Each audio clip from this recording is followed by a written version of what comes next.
কোরবানি করাও কি ওয়াজিব। হাজী সাহেবদের জন্য কোরবানি করা কি বলেন ওয়াজিব।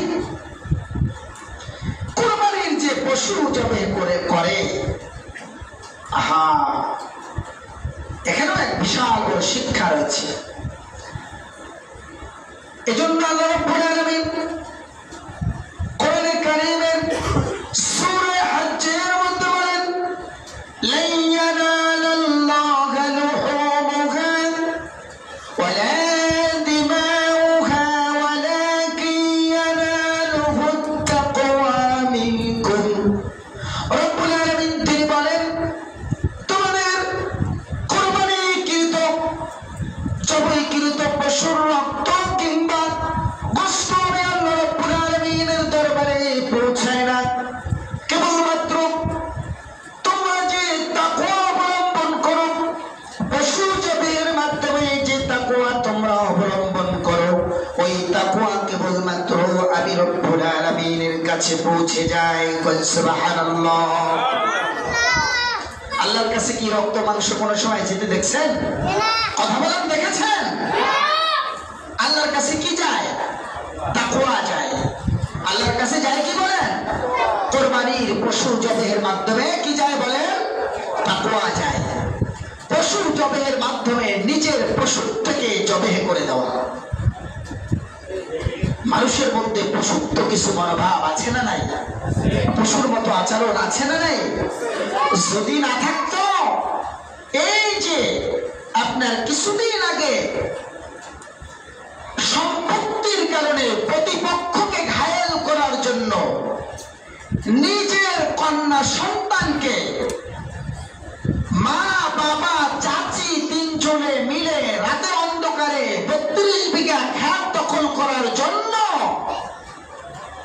মেয়ে জানে না মেয়েকে কোথায় নিয়ে যাচ্ছে, মেয়েকে নিয়ে ভুট্টা ক্ষেতের মধ্যে ঢুকিয়ে মা বাবা আপন চাচি বটি দিয়ে কুপিয়ে হত্যা করেছে প্রতিপক্ষকে ঘায়েল করার জন্য। এটা কি মানুষের আচরণ না পশুত্বের আচরণ? কোন পিতা মাতা সন্তান বড় না 32 বিঘা সম্পত্তি বড়? কথা বলেন না কেন? আরে 32 কোটি টাকা নয়, 32 মিলিয়ন বিলিয়ন ট্রিলিয়ন টাকাও তো আমার সন্তানের সামনে কিচ্ছু না। কথা বলেন ঠিক কিনা? ওটা মা বাপ না জানোয়ার? ওটা মা বাপ না জানোয়ার? এই জানোয়ার বললে আবার কেউ বলবে আমি নাকি জানোয়ার বলে গালি দিছি। ওই যে এক সময় বলছিলাম না, ইমাম সাহেবকে পিটিয়ে হত্যা করছে না, তো বলছি যে যারা এই কাজ করছে আর যাই হোক তারা মানুষ না, তারা জানোয়ার। এই জন্য কেউ কেউ বলছে যে আমি নাকি আপনাদেরকে জানোয়ার গালি দিছি। কতক্ষণ আপনাদেরকে দিছি? হ্যাঁ, কাকে দিয়েছি? যে জানোয়ারের মতো পশুর মতো কাজ করেছে। কথা ঠিক কিনা? তো মানুষের ভিতরে যে পশুত্ব থাকে সেটাকে কোরবানির মাধ্যমে কি করতে হয়? জবে করতে হয়। কোরবানি আপনি ইমাম সাহেবকে দিয়ে পশু জবাই করার আপত্তি নাই, কোনো সমস্যা নেই, করাতে পারেন।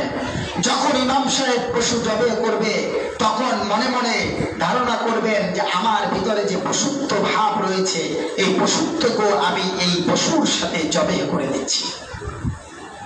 তাহলে আপনার কোরবানি প্রকৃত কোরবানি হবে। আর না হয় কোরবানি হবে না, শুধু গোশত খাওয়া হবে। তাহলে হজ্জের মধ্যে ওয়াজিব কাজগুলির মধ্যে 3 নম্বর কাজ কি? পশু জবে করা, কোরবানি করা। কি করা? কোরবানি করা। এরপরে আসেন 4 নম্বর হলো মাথা মুন্ডন। 4 নম্বর কি? মাথা মুন্ডন, মাথা ছেঁচে ফেলা, চুল ফেলে দেওয়া। এটা হলো ওয়াজিব। এটা শুধুমাত্র হজ্জের জন্য ওয়াজিব। কি জন্য ওয়াজিব? হ্যাঁ, হজ উমরায় গেলে মাথা মুন্ডাতে হয়। মাথার চুল ফেলে দেওয়া এটা কিন্তু আপনার সবসময়ের জন্য সুন্নাহ না। সবসময়ের জন্য কি না? সুন্নাহ না।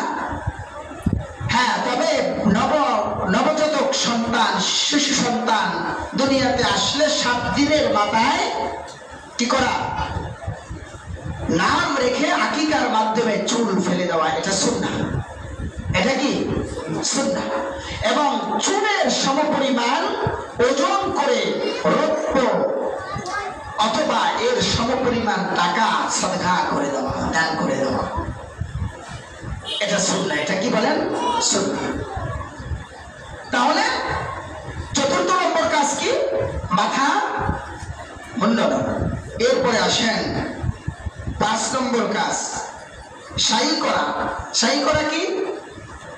প্রথম এই হজ্জের আলোচনার প্রথম জুমায় আমি আয়াত পড়েছিলাম সূরা বাকারা থেকে, ইন্নাস সাফা ওয়াল মারওয়াতা মিন শাআইরিল্লাহি ফামান হাজ্জাল বাইতা ওয়া তামারা ফালা জুনাহা আলাইহি আন ইয়াতাওয়াফা বিহিমা। আল্লাহ রাব্বুল আলামিন আয়াতে কারীমার মধ্যে সাফা মারওয়া দুটি পাহাড়ের কথা বলে দিয়েছেন। যারা নাকি হজ্জে যাবে তারা অবশ্যই অবশ্যই সাফা এবং মারওয়া সাই করবে, এটা ওয়াজিব। এটা কি বলেন?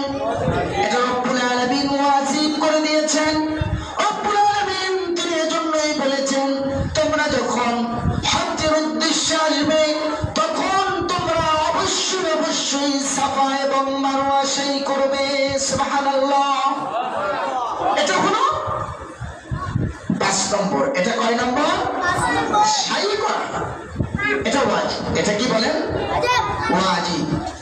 সর্বশেষ ওয়াজিব হলো বিদায়ী তাওয়াফ করা, অর্থাৎ 5 দিনের শেষ দিনের শেষ কাজ হলো বিদায়ী তাওয়াফ করা। তাওয়াফ কোথায় করবে?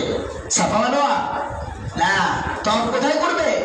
আল্লাহর ঘর, কাবা ঘর তাওয়াফ করবে।